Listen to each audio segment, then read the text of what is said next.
Meddler. So we have this time scoop that can bring things from the past or from the future, and bringing things from the future was illegal, but people did it anyway and messed up the present because of that. So there's time traveling, blah blah blah. I did not really enjoy it all that much because the themes we see there were later explored better by P.K.D himself and by other authors. And at the same time, emotionally, it also didn't offer anything, wow. Although, you may have a different opinion. Paycheck. And this is actually an example of a story that explores similar themes, but does so, I think, much better in a much more satisfying manner. So the main character has just fulfilled his weird contract with a company. The contract is that he works for a certain amount of time, I think it's 2 years, and by the end of it, his memories are erased, so he doesn't know what the hell he was doing. He's kind of conflicted about wasting 2 years, but the money is good. So he's about to receive it, but in the office, instead of money, he receives a bunch of trinkles that are just useless, like a button, a ticket, something like that. And he's like, what the hell? I wasted 2 years for that? And he gets angry, but the company shows him a note in which the main character himself requests to forego the money for the sake of receiving those trash items. And I'm gonna leave it at that. I think it's a great story. I would say maybe it's not very deeply gripping emotionally, but intellectually it is a treat. The Great Sea. Earth is in ruins, there's a tribe, and every year they need to send a young man to the Great Sea. And the young man is gonna ask 3 questions, and the tribe is thinking about those questions really hard because they're trying to make them as difficult as possible because they hope that the Great Sea is gonna fail to answer them. That's their goal. And so we're following this person who is gonna see the Great Sea and ask the questions. I thought the premise was okay, but overall I didn't like it all that much. So the Great Sea goes to sea. I think maybe that is just fate. Also, what annoyed me a little bit is that, there's always Bilbo Baggins' strategy, and I don't know why the tribe couldn't come up with it. Out in the garden. The main conflict is that there's a husband and a wife, and the wife is a little bit too preoccupied with her pet duck. It sounds very silly, but I actually really like the story. Maybe not A tier, but a solid B tier. And I think it's a very interesting take. I'm not even sure on what, if anything, that is probably Greek mythology looked at from an unusual perspective. I love the story. It has vivid descriptions. It is very strange, but interesting emotionally. And yeah, I enjoyed it overall. But keep in mind, again, this is not really science fiction. The King of the Elves. So we have a person who is working at a gas station and suddenly he's asked to become the King of the Elves. I really love this story. I'm gonna give it a solid A. One way to describe this story is that it's a gritty and grim version of this movie I watched as a kid. It's called The Magical Kingdom of Leprechauns. I don't even know if the movie is good, but the story is. Colony. So we have a spaceship that visits a potential colony world. It looks perfect, but then, well, who would have thought strange things start to happen? In particular, our main character is attacked by his microscope. I think it was a terrifying idea, not a terrific execution, but decent overall. Let's put it into low B. Prize ship. Interplanetary war. Your enemy is more advanced. Luckily, you managed to capture their latest and greatest development, an experimental spaceship.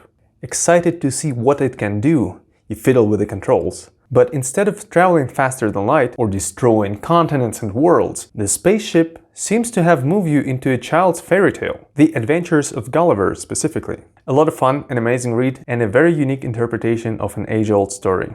Nanny. We have those wonderful nanny robots. Kids love those cute little balls of metal, but something weird is going on. Sometimes Nanny comes home roughed up. Chunks of metal are sticking out. Well, that's the premise. Somewhat typical P.K.D paranoia about capitalism and corporations, but I think it does show why market forces are not the type of god to worship without question. Menace React is a terrible, terrible story. It's the worst. It is not actually a short story, it's just a sketch of a scene that makes no sense. My dear friends, let me take this moment to ask you of a small favor. We are a small channel, and every subscriber matters. So if you like the content and if you want to see more, please click the subscribe button and turn on the notification. Thank you so much. Alright, we're halfway there. Now we're switching to the period from 1953 to 1955. The Cookie Lady. We're starting strong again. It's gonna be a D. It's a story about a lady who lures a little boy into her house to eat cookies. I guess it's an attempt at horror that just didn't fly with me. It's also not sci-fi. Beyond the Door. We have a troubled married couple. The husband brings a cuckoo clock to his wife as a present, but that doesn't really help their relationships. And the cuckoo clock seems to be animated and somewhat sentient. I was not very impressed. Second variety. We again have a war between Soviets and United States, and this war is again fought by robots, but those robots are autonomous and they're essentially almost like animals. They don't touch the United States forces because they have a repellent, but they're eerie and they seem to develop, they evolve their strategy and they act in some kind of animalistic way. The Soviets are sending a messenger asking the US guys to negotiate because something went terribly wrong with those robots. I would say I liked it a lot. It's a strong story for sure. Is it an A? There's decent misdirection, there are very vivid descriptions. But at the same time, the ending was a little bit predictable and a little bit of a letdown for me. Let's say it's a very strong B, at least for now. John's World. So we have this very cerebral, very intellectual society that kind of looks down on emotional things and also on fantasizing too much. And the son of the main protagonist starts to have some sorts of visions, and this is a problem, and those are too fantastic and they just lobotomize him. Then the father of the lobotomized guy goes into a journey through time in a time machine and a lot of different things happen.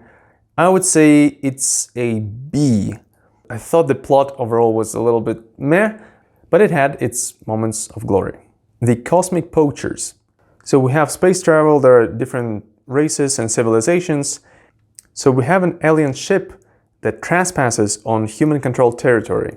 So humans confront them. It seems that the trespassers are mining something from a planet that was thought to be completely useless. And it turns out that the trespassers actually managed to find something very nice on that planet, some very shiny things. The humans are not having it and a conflict ensues.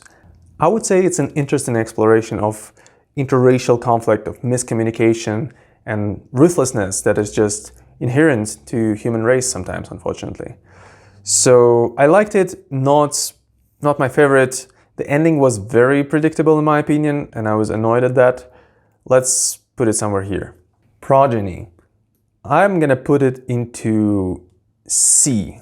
I did not enjoy the story that much. The story explores the situation where human babies are essentially raised by robots, so you need to let go of your child and let the robots raise them because that's, scientifically optimal way to do that. And we have a character who tries to persuade their son to, get out of there. And that's the gist of the story.